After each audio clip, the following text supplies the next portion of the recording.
retail tech sont en plein essor en France, selon l'étude de Xerfi. Vantés pour leur agilité et leur forte capacité d'innovation, ces startups surfent en réalité sur la vague de transformation digitale qui déferle sur tout le commerce de détail.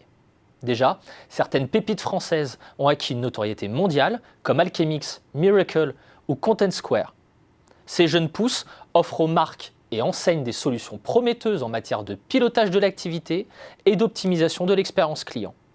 Preuve de leur dynamisme, leur nombre grimpe de façon vertigineuse depuis 4 à 5 ans et les levées de fonds se multiplient ces dernières années. Bref, on aura compris que le secteur dispose d'un potentiel de croissance énorme à moyen terme. C'est d'autant plus vrai que le virage digital de la distribution dans tous ses aspects est un vaste chantier loin d'être achevé. Le discours ambiant pro-startup ainsi que l'accompagnement des grands distributeurs et des foncières commerciales feront le reste. Mais dans un secteur où l'innovation est galopante et la rentabilité incertaine, les places seront chères. Et en effet, les menaces potentielles qui planent sur les retail tech sont réelles. Le défi commun à toutes ces startups reste de transformer l'essai, car toutes les idées ne trouveront pas un écho favorable sur le marché. Ensuite, la plupart d'entre elles vont rester dans une logique de gain de part de marché d'ici 2020. Et elles seront nombreuses à atteindre le seuil de rentabilité à cette échéance.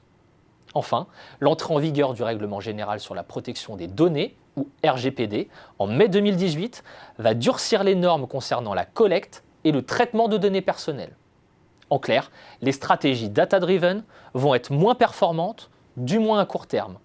Or, la data est la matière première d'un grand nombre d'applications de la retail tech, comme par exemple la gestion de la relation client ou le ciblage publicitaire.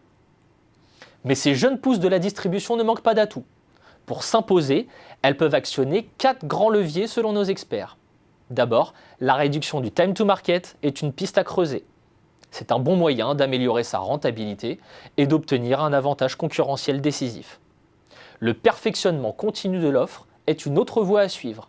De fait, l'ajout de briques technologiques et le développement de solutions logicielles permet d'agrandir son portefeuille de clients et de s'ouvrir à d'autres secteurs. Ensuite, compte tenu de l'étroitesse relative du marché français, avoir des ambitions à l'international doit aussi figurer au programme des retail tech. Enfin, il leur faut étoffer les équipes techniques et commerciales.